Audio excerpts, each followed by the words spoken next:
Everyone thought my brother was paralyzed until I caught him jogging at 3 a.m. For 17 years, he stole my life by pretending to be dying, but his latest lie went too far. I revealed his secret right during dinner, and my parents' reaction was terrifying. Before we begin, please subscribe to the channel and hit the like button so you don't miss news stories. The most chilling sound I've ever heard wasn't my mother's scream when the doctors said my brother wouldn't walk again. It was the sound of my brother Silas, humming a cheerful tune in the middle of the night, standing perfectly upright in front of the kitchen fridge, eating a slice of cake, 2 days after his paralyzing spinal collapse. He didn't know I was watching from the shadows of the hallway. He didn't know that for the first time in 17 years, the invisible sister had finally seen the monster behind the mask. For nearly 2 decades, Silas was the sun, and our family was the orbit of grief that revolved around him. He was born with what the doctors called an unspecified neuromuscular frailty. One day he was fine. The next, his legs would give out, or his lungs would seize, or he'd fall into a state of tremors so violent my mother would weep as she held his head. I was Clara. I was the insurance policy. My parents didn't have me because they wanted a second child. They had me because Silas might need a kidney, a bone marrow transplant, or a constant, sturdy pair of hands to carry his wheelchair when the world wasn't accessible. I grew up in the silence of hospital waiting rooms. I learned to read by looking at medical charts. I celebrated my birthdays in the cafeteria of the neurology ward because Silas had a flare-up 10 minutes before my cake was supposed to be cut. But tonight, at my wedding rehearsal dinner, the one night that was supposed to belong to me and my fiancé, Ethan, Silas decided he needed the spotlight one last time. The restaurant was beautiful, lit with soft amber candles. Ethan was mid-sentence, toast in hand, looking at me with the kind of love I'd waited my whole life for. "To Clara," Ethan said, his voice warm. "The woman who has spent her life taking care of everyone else. Tonight, and for the rest of our lives, it's my turn to take care of." Crash. The sound of shattering glass sliced through the room. I didn't even have to turn around. I felt the air leave the room as my mother shrieked.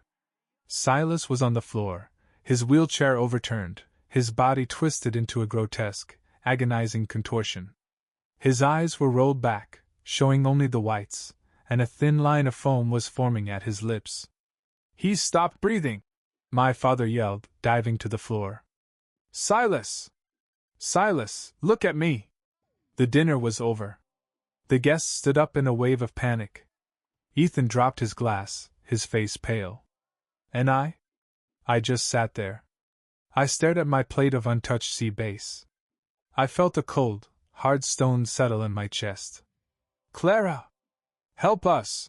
my mother screamed, looking at me with pure hatred because I wasn't on my knees scrubbing the floor with my tears. "How can you just sit there? Your brother is dying!" I looked at Silas. For a split second, less than a blink, his left eye narrowed. He wasn't looking at my parents. He was looking at me. And in that eye, there was a spark of pure, malicious triumph. "I won again, Clara," that look said. "You're nothing." "Call the ambulance," I said, my voice eerily calm. "But don't call the paramedics. Call the police. Because I'd like to report a theft." "A theft?" my father gasped, his hands trembling as he tried to stabilize Silas's neck. "Are you insane? He's having a seizure. He's stealing my life, Dad." I stood up, the legs of my chair screeching against the hardwood floor. "And he's been doing it since he was 5 years old." I walked over to the gift table. There was a small, high-definition projector there, meant to show a slideshow of me and Ethan growing up. I grabbed the remote. "Clara, if you don't help your brother right now, I will never forgive you," my mother wailed. "You already don't forgive me, Mom. You don't forgive me for being healthy. You don't forgive me for wanting a life that doesn't involve changing Silas's catheters. So, let's give everyone something real to look at." I pointed the remote at the screen. "Silas," I said, looking down at his shaking body. "You can keep shaking. In fact, I hope you do. It'll make the contrast in this video even better. I pressed play. The screen didn't show me and Ethan.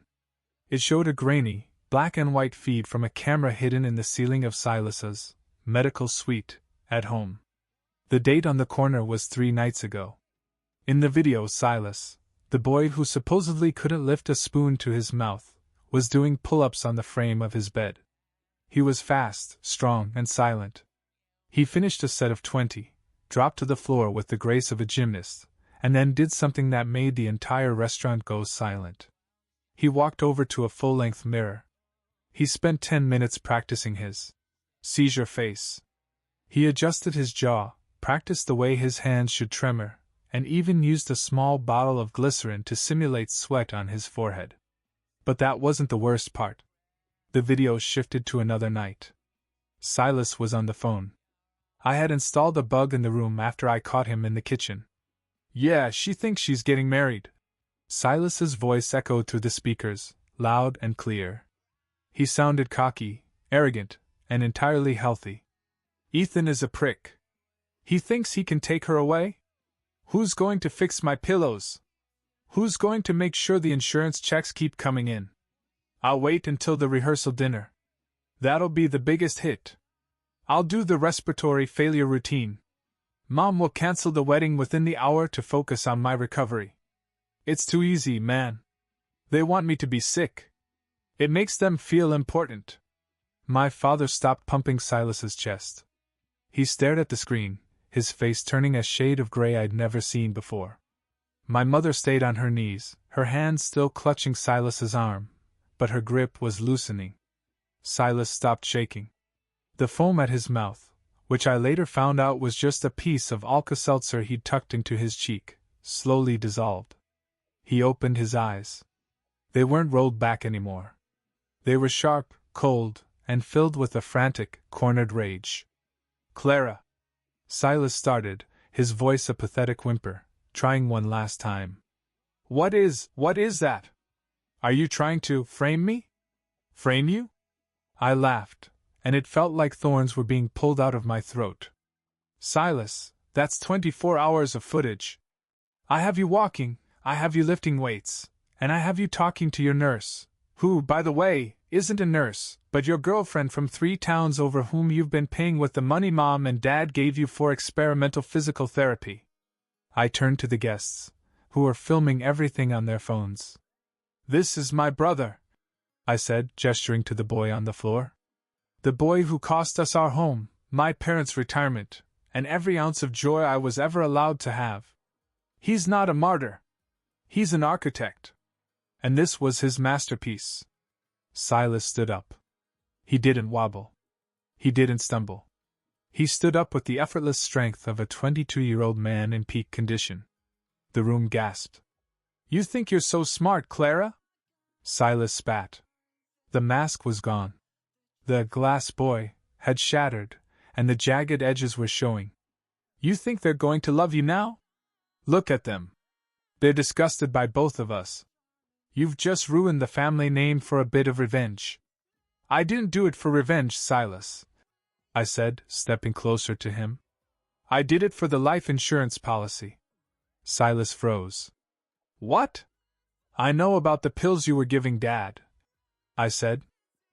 Silence fell over the room, a silence so heavy it felt like the oxygen had been sucked out of the building. My father, who had spent the last decade believing his own failing heart was a result of the stress of Silas's condition, stared at me with hollow eyes. The pills, Clara? My father whispered, his hand going instinctively to his chest. What are you talking about? I looked at Silas. The arrogant smirk he'd worn just seconds ago was replaced by a twitch in his jaw. He tried to take a step toward the door, but Ethan, my fiancé, blocked the path. Ethan's face was a mask of cold fury.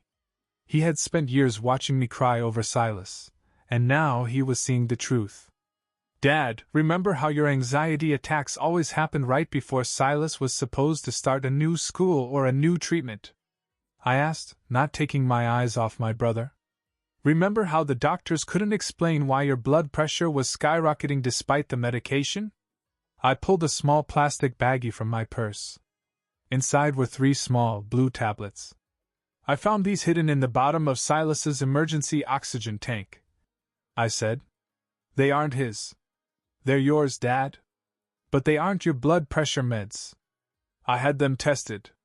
They're high-dose caffeine and ephedrine supplements, basically, heart rate boosters. Silas was swapping your pills. He wasn't just faking his own illness, he was manufacturing yours. My mother let out a sound that wasn't a cry or a scream, it was a whimper of a broken soul. She looked at Silas, the boy she had bathed, fed, and carried for 17 years. Silas, tell her she's lying. Tell me my son didn't try to kill his father. Silas didn't look at her. He looked at me, his eyes burning with a terrifying, sociopathic intensity. He was fine, Mom. He just needed a little scare to keep him from taking that job in Chicago. If he took that job, we'd have moved. I would have lost my doctors, my setup. I did it for the family. To keep us together. To keep your audience together. I corrected him. The room erupted. My father didn't explode in anger.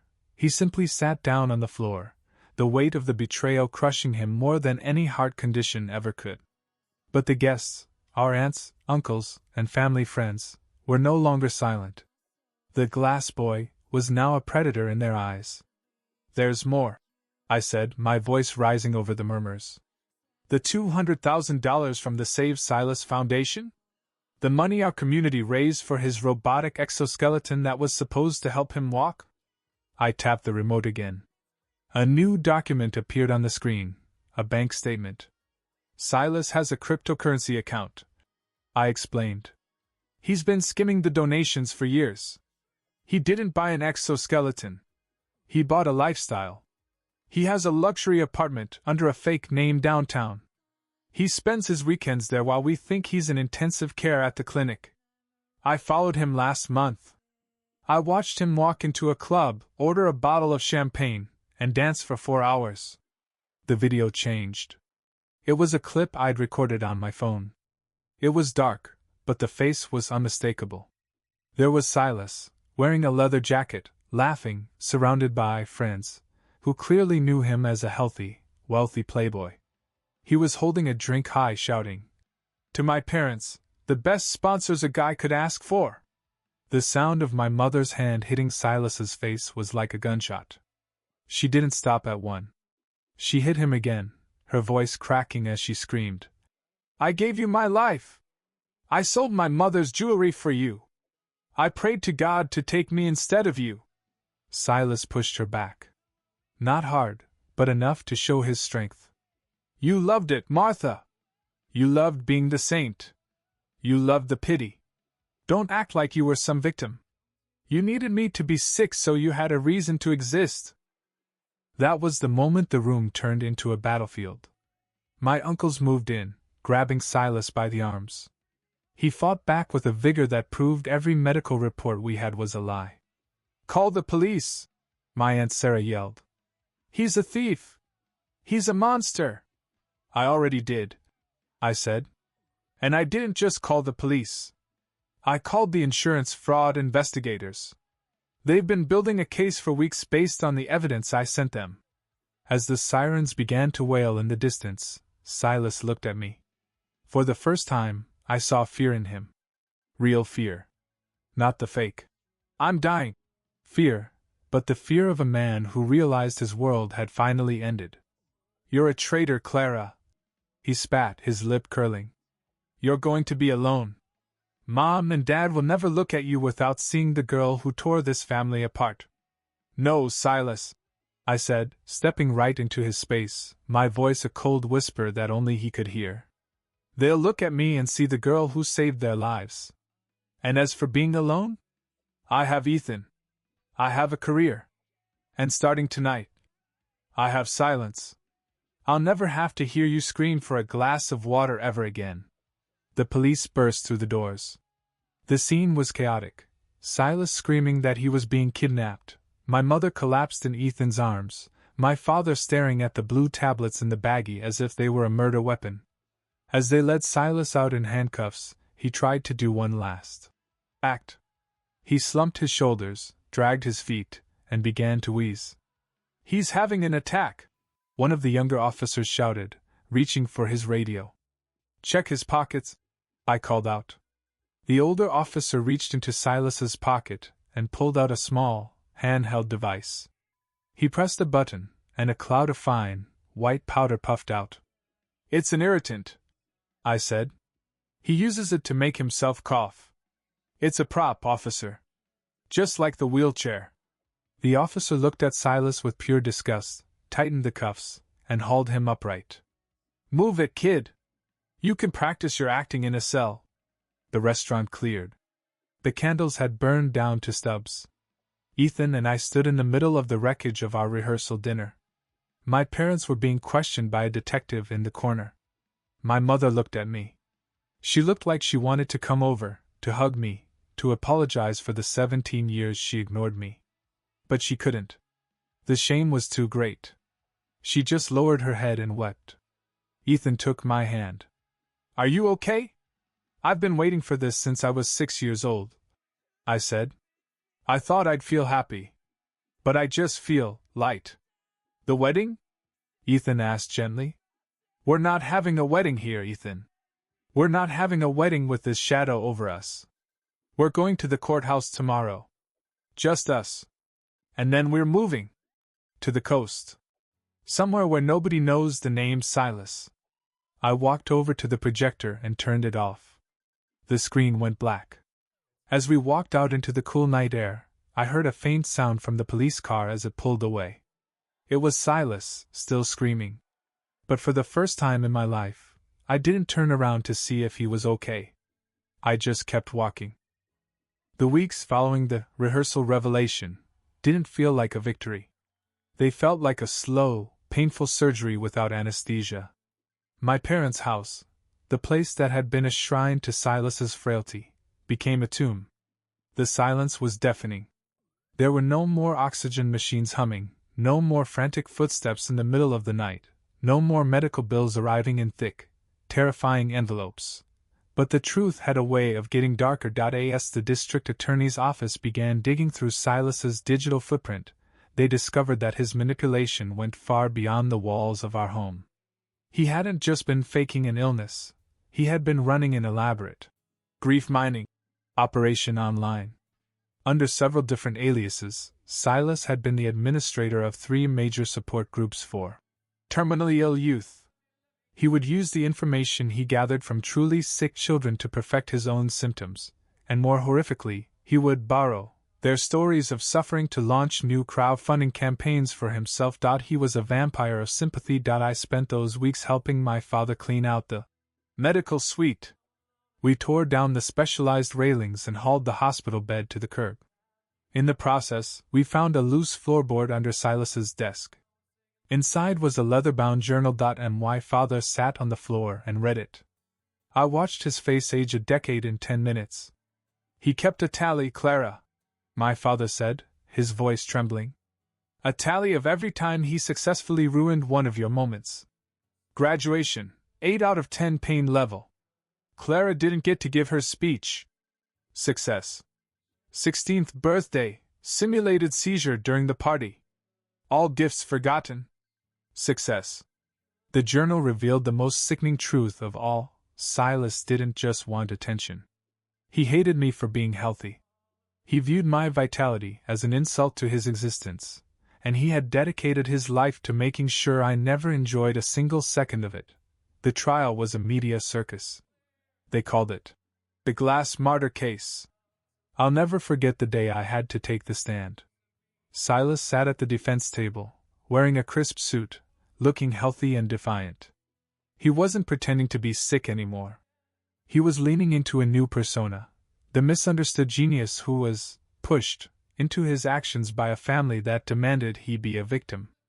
"Mr. Sterling," the prosecutor asked, pointing at the journal, "did you intentionally swap your father's medication with stimulants?" Silas looked directly at me. He smiled. It wasn't a smile of regret. It was the smile of a predator who still thought he had one last move. "I gave my father what he wanted," Silas said clearly. He wanted to feel like a hero. He wanted to feel like he was struggling alongside his dying son. I just provided the symptoms. It was a partnership of lies. My mother, sitting in the front row, let out a broken sob and fled the courtroom. Silas was sentenced to 12 years for insurance fraud, grand larceny, and reckless endangerment. Because of the pill swapping, the judge showed no mercy. But I needed one more thing. I needed to see him without the glass between us. 2 days before Marcus and I were set to move across the country, I visited Silas in the county jail. He was sitting in the visitation room, looking bored. He hadn't lost an ounce of his arrogance. "Come to gloat, Clara?" he asked as I picked up the phone. "How does it feel to be the good daughter now that there's nobody left to compare you to?" "I didn't come here to gloat, Silas. I came to tell you that I forgive you." He laughed, a sharp, ugly sound. "Forgive me? You think your forgiveness matters to me?" "It doesn't," I said, leaning closer to the glass. "But it matters to me. Because as long as I hate you, you still have power over me. As long as I'm angry, I'm still the girl in the hospital waiting room. But looking at you now, I don't see a monster.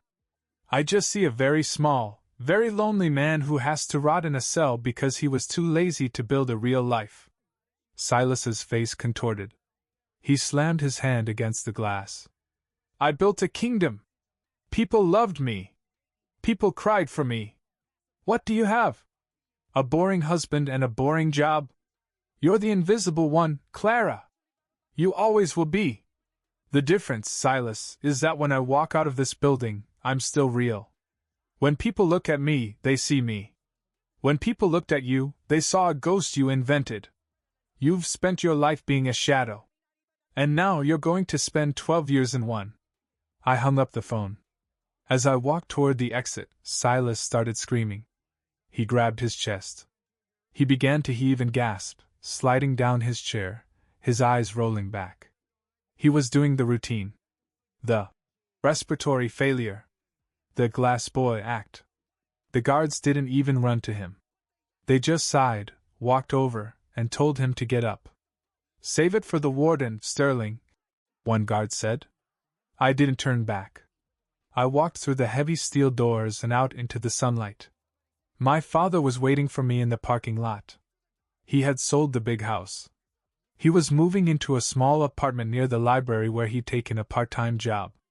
He looked tired, but his heart was holding steady. The stimulants were out of his system, and for the first time in years he could breathe. "Is it done?" he asked. "It's done, Dad." We drove to the airport. Ethan was already there, checking our bags. We were moving to a town on the coast where the air smelled like salt, and the only doctors we'd see were for routine checkups. As the plane took off, I looked out the window at the city shrinking below me. I thought about all the birthdays I'd spent in cafeterias, all the dances I'd missed, all the tears I'd shed for a brother who never existed. I took a deep, shaky breath. It felt like my lungs were expanding for the first time in 22 years. I wasn't the strong one anymore. I wasn't the invisible sister. I was just Clara. And the world was finally, beautifully quiet. Thanks for watching this video. Don't forget to subscribe to the channel and hit the like button so you don't miss out on new interesting stories.